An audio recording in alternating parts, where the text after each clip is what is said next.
Minä olen Hanna Savilahti ja tämä on Mennään Italiaan -ohjelma. Tutustutaan italialaisten opastuksella maan kulttuuriin ja nähtävyyksiin. Käydään kurkistamassa, mitä löytyy kauniilta maaseudulta ja upeista kaupunkikohteista. Bella Italia, niin kuin italialaiset itse sanovat. Tässä jaksossa vierailemme Etelä-Italiassa, vuoristoisessa ja sydämeltään lämpimässä Basilicatan eli Lucanian maakunnassa, jossa on lähes 600 000 asukasta. Melfin kaupungissa vanhan linnan opas kertoo meille sen jännittävää historiaa. Pietro Bertosan kylässä näemme vauhdikasta köysiratalaskua ja Castelmezzanon kylässä ihailemme sen huikeita maisemia. Lisäksi tapaamme maalaisravintolan pitäjän ja tutustumme Materan kaupungin historiaan, joka on yksi Unescon maailman perintökohteista. Jatkamme mielenkiintoista matkaa Metaponton lämpimälle rannalle, josta suuntaamme Graccon hylättyyn kivikylään. Matkamme päättyy Marateaan, jossa ihastelemme huikeita näkymiä korkealta vuorelta, Kristuspatsaan juurelta. Täältä Melfin kaupungista löytyy erittäin suosittu turistikohde, joka onkin vanha, mahtava linna, joka on rakennettu jo 1000-luvulla. Nyt mä lähden katsomaan, löydänkö mä täältä jonkun ihmisen, joka osaisi kertoa tästä historiasta vähän lisää.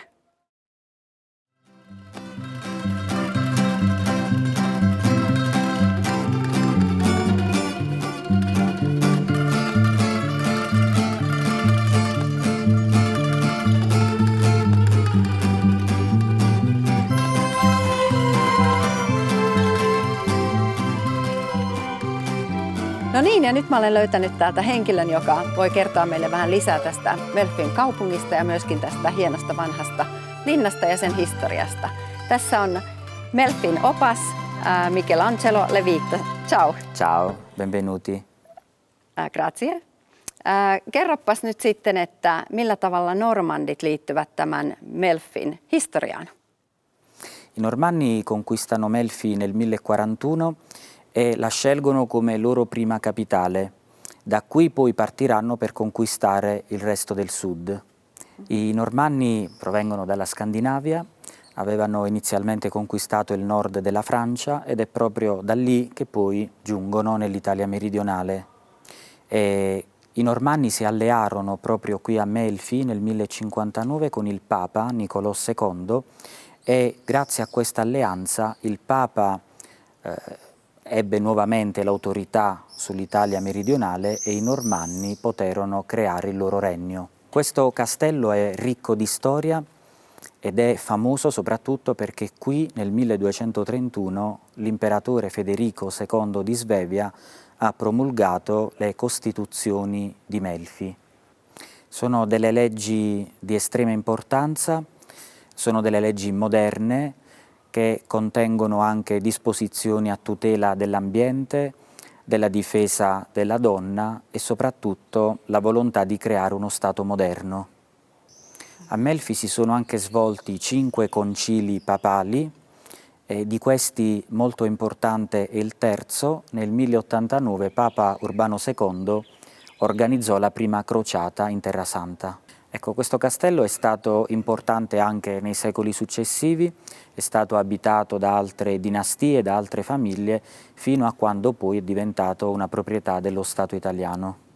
E oggi il castello è molto conosciuto, molto visitato e all'interno è possibile anche ammirare un museo archeologico nazionale con dei reperti di epoca pre-romana, dei reperti molto antichi, sono soprattutto dei corredi funerari. Nyt me olemme täällä Linnan museossa ja kohta kuullaan tästä museosta vähän lisää. Ja tässä taustalla nähdään vanha hauta, joka on tuotu Roomasta ja se on roomalaisen erittäin tärkeän naisen hauta, mutta valitettavasti nimeä me emme tiedä, kenen se on, mutta eiköhän tämä oppaamme kerro tästäkin vähän lisää. Si. Il Museo Archeologico Nazionale di Melfi documenta l'importanza di quest'area durante l'età pre-romana, ma anche durante la successiva conquista romana avvenuta nel III secolo a.C. Sì. Ecco, tra i reperti più importanti il sarcofago di Rapolla, che è un sarcofago in marmo proveniente dall'odierna Turchia e che è un'opera eccezionale che è stata ritrovata nel 1856 qui vicino a Melfi. Il sarcofago è del II secolo d.C. e presenta questa straordinaria decorazione tipica dei sarcofagi orientali, infatti è scolpito su tutti e 4 i lati. Si tratta della tomba di una nobildonna romana, una donna molto ricca ed importante, che è morta di parto e probabilmente si tratta di Emilia Sauro, una giovane esponente di una famiglia senatoria romana. Poi cosa possiamo dire? Che questo sarcofago è tra i più importanti di età romana custoditi nel mondo, possiamo dirlo tranquillamente, anche perché è un sarcofago che è ancora integro, è ancora intatto e quindi consente proprio di ammirare l'opera nella sua integrità.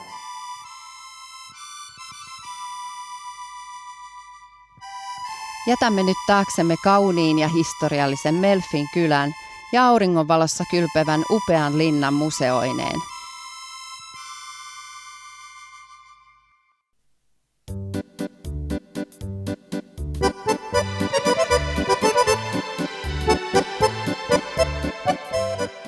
Melfin kapeat kujat vaihtuvat kiemuraisiksi vuoristoteiksi, joita pitkin saavumme Pietropertoosan kylään. Pietropertoosa on reilun 1000 asukkaan kaupunki, joka sijaitsee yli 1000 metriä merenpinnan yläpuolella. Maisemat ovat koskematonta luontoa ja jylhää kalliota Lucanian dolomiittien yllä.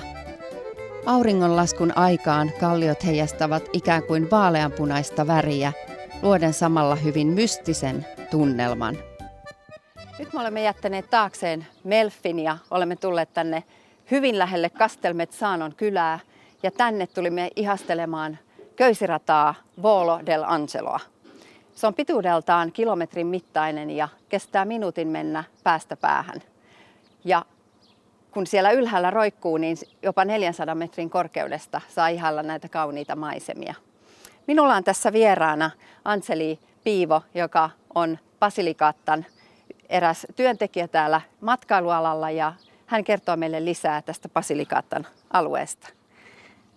La Basilicata è una piccola regione del sud Italia incastonata tra la Puglia e la Campania, una piccola ma meravigliosa regione dalle molte sfaccettature, ricca di borghi antichi, di tranquille spiagge, di buon cibo e di gente molto simpatica e amichevole. È una regione straordinaria per la sua storia, ha subito le influenze di popoli arabi, spagnoli, francesi, romani che hanno lasciato impresse le loro tracce nel nostro territorio, nei castelli, nei monumenti e nelle chiese. La Basilicata inoltre è una regione bagnata da 2 mari, il Mar Ionio e il Mar Tirreno, 2 coste completamente diverse tra di loro ma ugualmente affascinanti, più frastagliata la costa tirrenica e più dolce,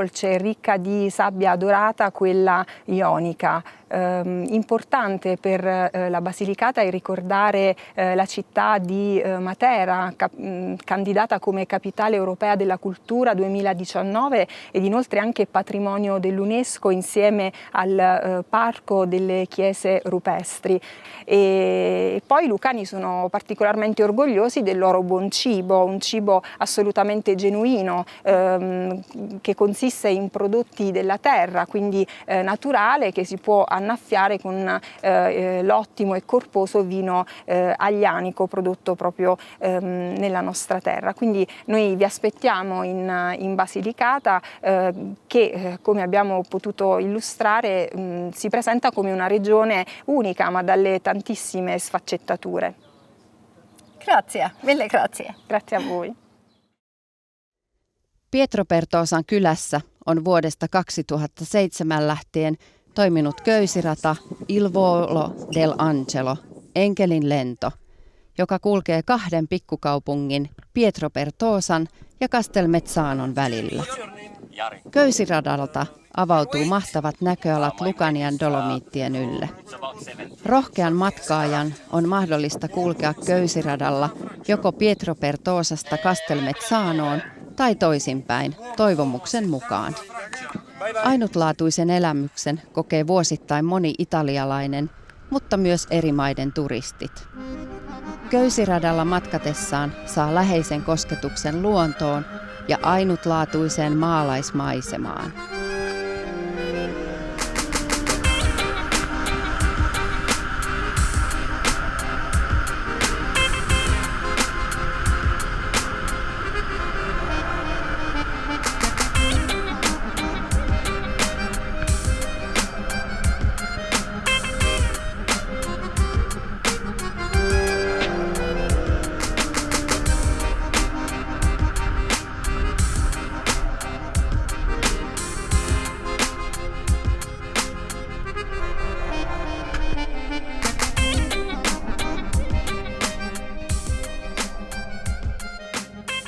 Castelmezzano on noin 800 asukkaan pikkukaupunki Potenzan maakunnassa Basilicatan eteläpuolella.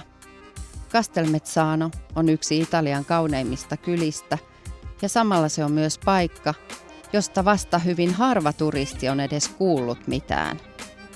Siis nämä on ihan mielettömiä nämä maisemat täällä. Tämä on ihan epätodellista, ei tällaisia näe missään muualla. Mahtavia vuoria ja kallioita ja ihania pikkukyliä.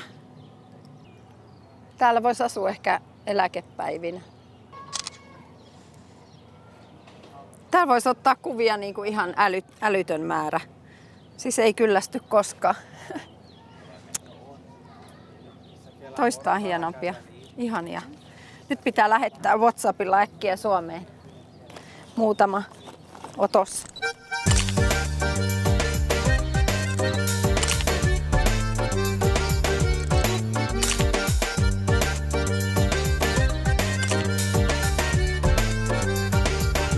Olemme edelleen täällä Castelmezzanon alueella ja nyt on pieni hetki aikaa levähtää ja olemme täällä maalaisravintolassa, joka näkyy täällä taustalla nimeltään La Grotta del Eremita.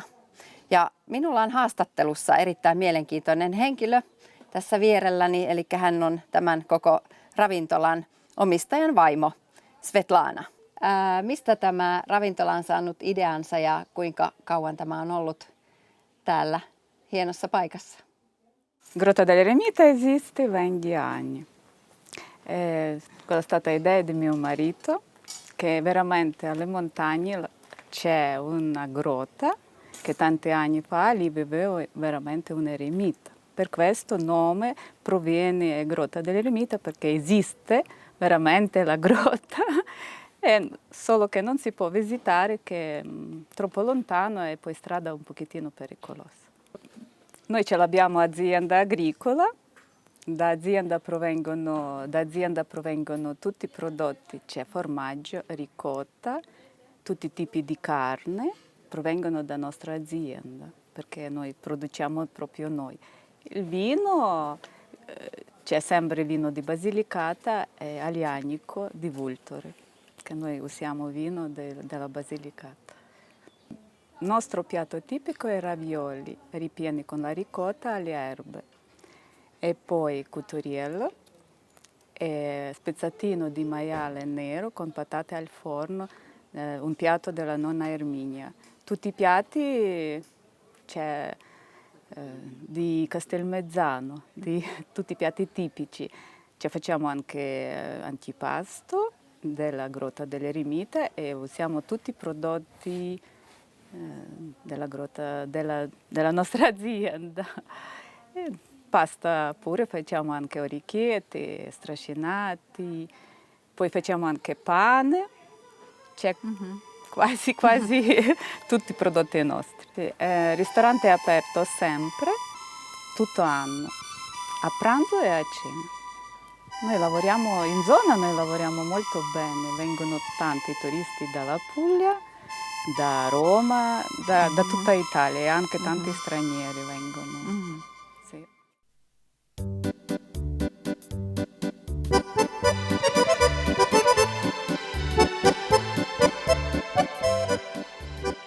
Antipastista, pastasta, liharuuista ja jälkiruuasta koostuva maukas 4 aterian lounas täyttää nälkäisemmänkin kulkijan vatsan ja ihastuttaa suussa sulavilla mauillaan, joiden kanssa tarjoillaan makuhermoja hiveleviä paikallisia valko- ja punaviinejä.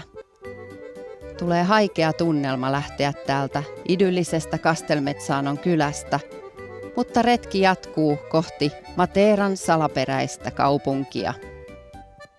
Minä istun täällä vanhan kaupungin Materan kujalla. Kaupunki takanani on yli 5000 vuotta vanha. Lähdetään katsomaan, mitä kaunis ja romanttinen kaupunki kätkeekään sisälleen. Sassi di Matera, sananmukaisesti Materan kivet, on osa Materan vanhaa kaupunkia. Sitä pidetään yhtenä Italian pisimpään asuttuina olleista paikoista. Sassissa on huokoiseen kallion koverrettuja asuintiloja.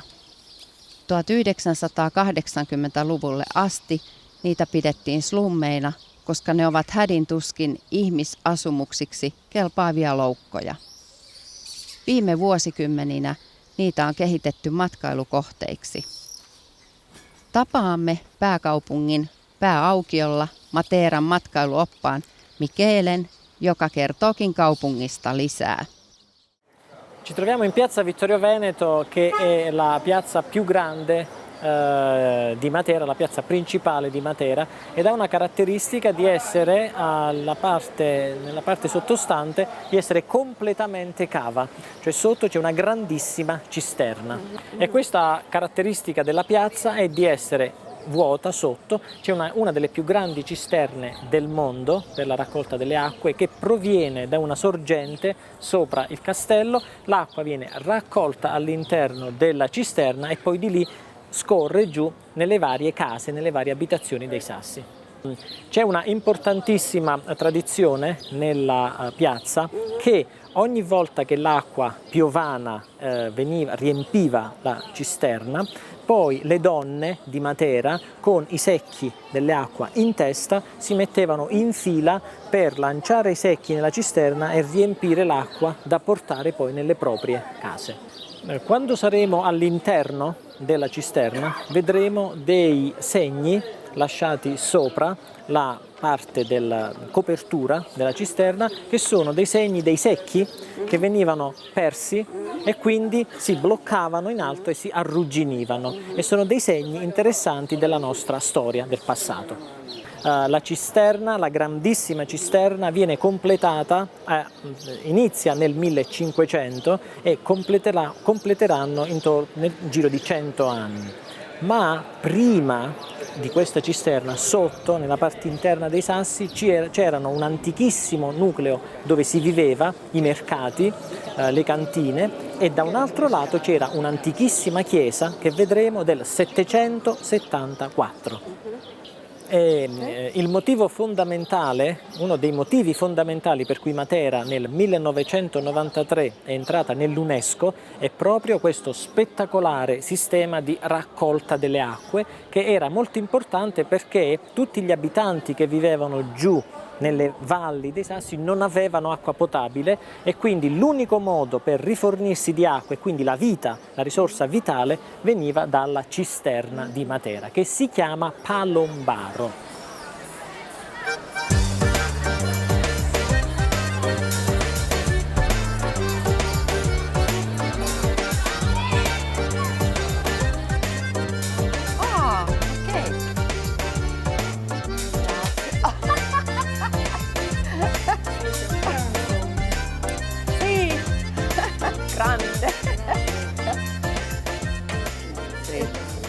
Ville, grazie.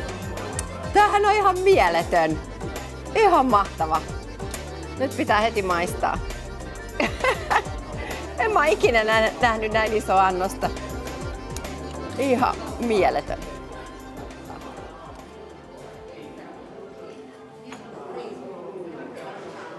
Ihanaa. Siis ihan varmasti maailman parasta. Jo pelkästään tämän takia kannattaa matkustaa Italiaan. Ihanaa. Mateiran kaupungissa on lukuisia kirkkoja, joista osa on yksinkertaisia luolakirkkoja. Näissä luolakirkoissa on yleensä yksittäinen alttari sekä mahdollisesti fresko eli seinämaalaus. Sana fresko tulee italian sanasta fresco, tuore. Se on yksi vanhimmista ja kestävimmistä maalaustaiteen menetelmistä, jossa väri levitetään kostealle kalkkilaasti pinnalle, johon se kuivuessaan kiinnittyy. Joissakin luolakirkoissa on erityisiä kammioita, huoneita, joissa munkit harrastivat meditaatiota. Tämä on vanha kalliokirkko, joka on rakennettu vuonna 774. Ja 1000 vuotta myöhemmin niin tämä on muuttunut myös asunnoksi, eli täällä on ihmiset asuneet näissä luolissa. Ja tässä me nähdään fresko, tässä on periaatteessa 2 freskoa päällekkäin, eli tässä on tämä päällä oleva on uudempi ja alla on toinen ja niillä on noin 20 vuotta iässä eroa näissä kahdessa. Ja näitä freskojakin on täällä Mateirassa, niin kuin kirkkojakin, niin tosi paljon.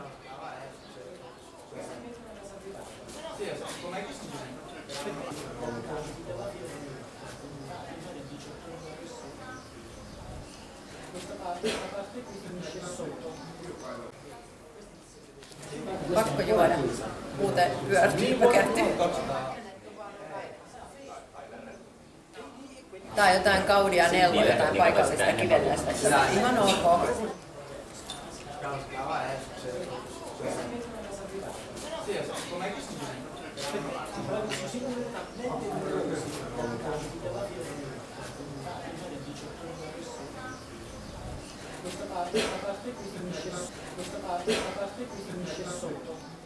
Kohta on ilta ja olemme täällä Mateiran kaupungissa. Täällä taustalla näkyy yksi Unescon maailmanperintökohteista, Sassi di Matera. Minulla on tässä haastattelussa matkaopas Michele ja hän kertoo meille lisää tästä, mitä täällä näkyy. Ciao, benvenuta. Ciao. Kerrotko meille vähän, täällä on tämä Unescon maailmanperintökohde, niin kerrotko näistä luola-asunnoista tuolta ja sitten myöskin tästä historiasta? E queste sono le antichissime chiese rupestri dove sin da epoca paleolitica hanno vissuto i primi esseri umani nel mondo e dall'antichità nel 1993 Matera entra nel patrimonio mondiale dell'UNESCO come uno dei posti più spettacolari per la presenza di centinaia e centinaia di grotte di chiese. Ancora una parte interessante della zona dei Sassi è costituita da un grande canyon che attraversa completamente la città, finirà verso il Mar Ionio dove c'è la grande apertura del porto e questa città è così spettacolare che dagli anni 50 hanno girato oltre 50 film, ultimo dei quali The Passion e tutte le location sono tutte sulla parte dell'altopiano della Murgia. La stessa città di Matera ha un'antica forma e un antico nome che deriva anche da madre, che significa ovviamente il simbolo delle grotte, perché come l'uomo che viene al mondo è nel grembo materno, allo stesso modo le grotte sono considerate come il grembo della grande madre. Ecco perché Matera in latino è mater, quindi la grande madre che da sempre accoglie l'uomo nelle sue cavità, nelle sue grotte. E infine c'è un'altra importantissima storia che riguarda le chiese che hanno origine bizantina, quindi Matera è l'incontro dell'Oriente, quindi la civiltà bizantina ortodossa, greco-ortodossa, con l'incontro del mondo occidentale. L'Occidente è rappresentato dalla Chiesa di Roma, è rappresentato da tantissimi popoli che insieme si fondono, quindi è praticamente un melting pot di tantissime civiltà che si uniscono e si fondono e creano questa città, che è anche detta la città scolpita nella pietra, cioè come se questo che vedete fosse una più grande scultura mai realizzata dall'uomo all'interno della storia del Sud Europa. E un'altra cosa carina, questi che vedete qui Sì. Questi sono famosi perché si chiamano pumi, sono dei boccioli di fiori, delle fioriture che nella nostra civiltà venivano dedicati alle donne come benvenute e come simbolo di bellezza e di freschezza. E ecco perché tutte le ville, tutte le case hanno questi pumi, che sarebbe la parte interna del fiore che fiorisce, per cui quando una ragazza, una donna veniva nelle nostre città le si dava il benvenuto con questo pumo, con questo fiore per accoglierla nella nostra città.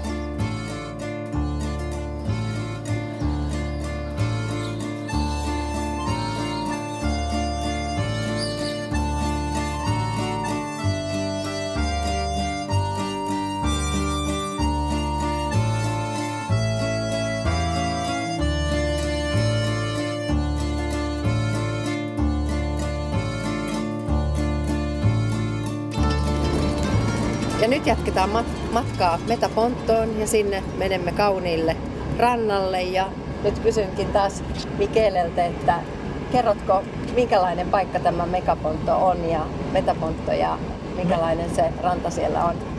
Metaponto è la spiaggia che amiamo molto perché dove andavamo sin da piccoli, ed è Metaponto, la terra che si trova tra i due fiumi, il Bradano e il Basento, antichissimo e bellissimo. La terra di Metaponto è anche per noi bella perché ci ricorda la mitologia greca ed era dove il mare antico, le dee che venivano dalla Grecia approdavano sulle nostre spiagge, proprio come oggi farà Anna. In totale la costa della Basilicata è di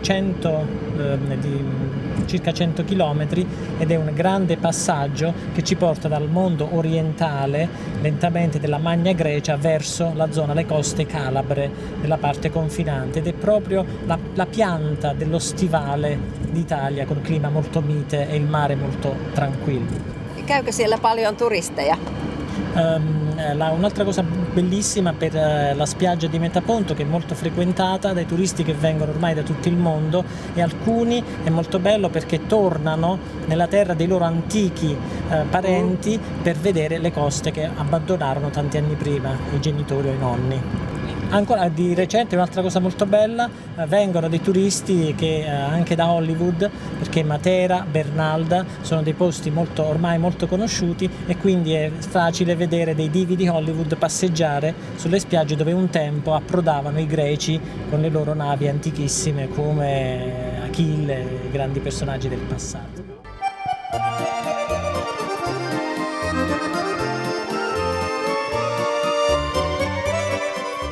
Katselee tätä rantaa, niin voi todeta, että selvästikään lomasesonki ei ole vielä alkanut. Täällä on nyt noin 30 astetta lämmintä ja auringon palvojia riittää, mutta paljon on vielä tilaakin, ja sanoisin, että näin suomalaiselle niin tämä lämpötila on aika sopiva. Lomasesonkihan alkaa tuossa heinä-elokuussa ja silloin lämpötila voi nousta täällä jopa 40 asteeseen.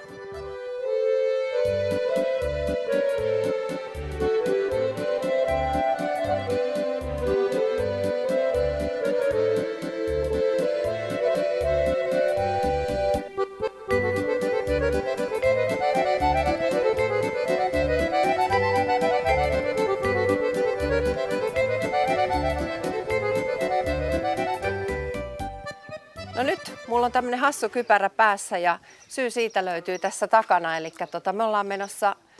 me ollaan Kraakon kylässä ja me ollaan menossa katsomaan hyljättyä kylää, missä on muun muassa kuvattu Mel Gibsonin elokuva The Passion ja Pier Paolo Pasolinin Evankeliumi Matteuksen mukaan. Mä jouduin tuolla toimistolla kirjoittaa sellaisen paperin, että jos täällä tapahtuu jotain, niin tämä paikka on sitten vastuussa siitä, koska meillä on täällä opas mukana. Nyt lähdetään mielenkiintoiselle seikkailulle hyljättyyn kylään.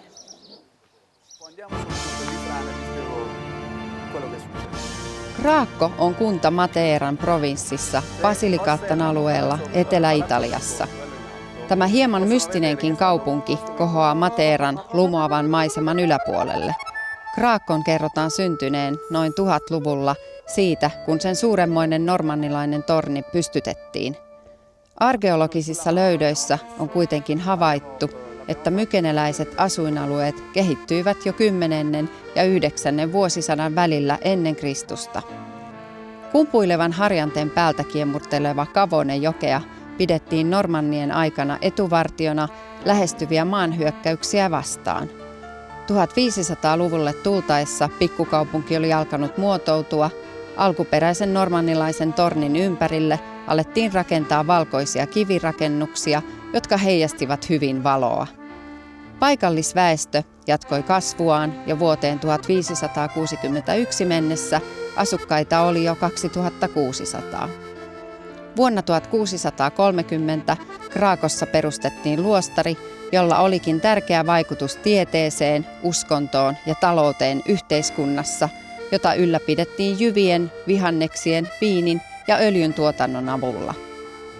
Vuonna 1963 vanha kaupunki evakuoitiin maavyöryn takia ja vuonna 1991 Kraakkossa tapahtui toinen maanvyöry, jonka johdosta asukkaat joutuivat lopullisesti hylkäämään kaupunkinsa ja asettumaan muualle. Maaperän epävakaisuus on edelleen uhka tämän historiallisesti ja arkkitehtuurisesti tärkeän kohteen säilymiselle. Sen suojeleminen on teknisesti ja taloudellisesti kovin haasteellista. Kraakko otettiin World Monuments Fundin julkaisemalle maailman uhanalaisimpien kulttuurikohteiden listalle vuonna 2010. EU:n rahoituksen ansiosta perustettiin Kraakkon maisemallinen museopuisto. Ympäristö on tunnettu kuvauskohde, joka on toiminut monien elokuvien kuvauspaikkana.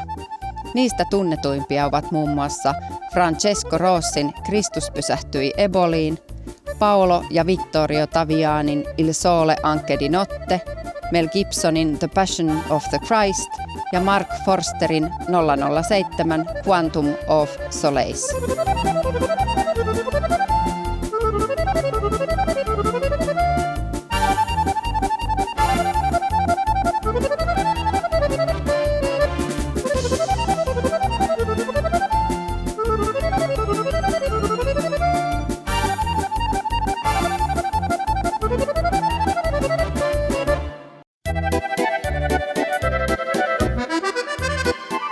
Jännittävä ja kiehtova Kraakon kivikylä on nyt nähty. Matkan on jatkuttava, jotta päästään seuraavaan kohteeseen, henkeä salpaavan kauniiseen merenrantakaupunkiin Maratheaan. Ensin on kuljettava pitkin kiemuraisia vuoristoteitä. Matka Kraakkosta Maratheaan kestää autolla noin 2 tuntia ja matkan varrelta löytyy idyllisiä pieniä huoltoasemia, joista voi käydä ostamassa vaikka paikallista jäätelöä tai raikasta lähdevettä. Olen nyt täällä Tyrhenemeren rannikolla ihanassa, vanhassa, pienessä Marathean kaupungissa. Olen löytänyt täältä käsiini Antonion, joka toimii täällä Maratheassa matkaoppaana, ja hän on luvannut kertoa meille enemmän tästä paikan historiasta. Benvenuti a Marathea, in una cittadina così piccola, è molto famosa per le sue 44 chiese, poi è molto importante in tutto il mondo, siamo secondi a Rio de Janeiro per la sua statua, il Cristo Redentore, che è alto 22 metri con un'apertura di braccia 19 metri e si trova su a San Biagio, la cappella di San Biagio, a 600 metri sopra a livello del mare. Allora, la costa, qui siamo sulla zona tirrenica, la costa di Marathea è circa 28 km, dal nord al sud, la Campania e la Calabria, che divide il fiume Noce perfettamente. Qui siamo nella piazza centrale di fronte al comune di Marathea, dove c'è il logo di Marathea che è detta la Turrita, con le 3 torri di avvistamento, perché lungo la costa ci sono delle torri di avvistamento, appunto il logo si chiama la città detta Turrita delle torri. Allora, la città di Marathea, il patron di Marathea si chiama San Biagio. Siamo molto devoti a questo santo perché è il guaritore e il protettore della gola, che si trova attualmente nella Basilica di San Biagio in alto in montagna. La storia di San Biagio è che nel 632 d.C.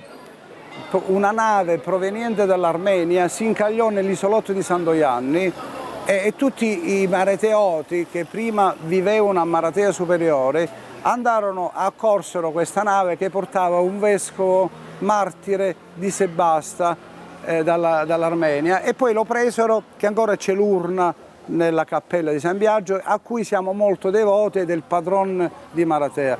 La festa di San Biagio è la prima domenica di maggio.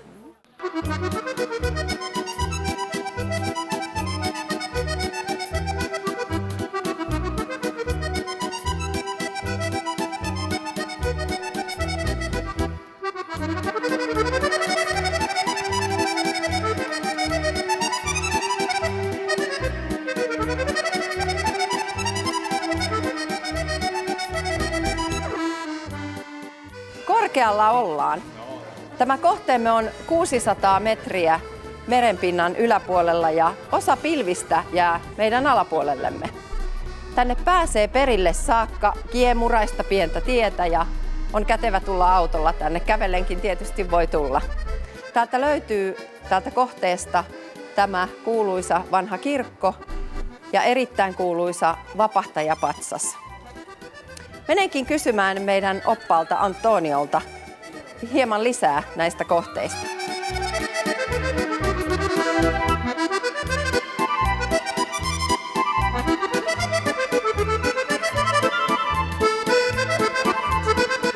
Bene, allora questa è la chiesa di San Biagio. Questa chiesa è dedicata al patrone di Maratea, che è protettore. Gli abitanti di Maratea sono molto devoti a questo santo, che è il patrone e il protettore della gola. Ecco, perché la statua di Maratea? Perché Maratea, il conte che fece un 5 stelle lusso, un albergo molto bello a Santa Venere, doveva dare importanza e molto visibilità in tutto il mondo con questa statua. Per dare più turismo fece costruire questa statua da un architetto molto famoso di Firenze, Bruno Innocenti. Allora, come potete vedere, la statua è alta 22 metri, apertura delle braccia 19, ed è la seconda al mondo rispetto a quello di Rio de Janeiro. Allora, Anna, la statua del Cristo, puoi notare che il viso è verso la chiesa. Perché, scusa? Perché la statua deve dare sia visibilità alla chiesa per non dare le spalle, e sia perché dà le braccia all'interno della terra basilicata, perché la terra basilicata non è una terra di pescatore, ma di contadini, appunto abbraccia un po' l'interland, capito? La montagna, perché i lucani o basilischi, perché in Basilicata si chiamano o lucani o basilischi, sono di origine dei guerrieri.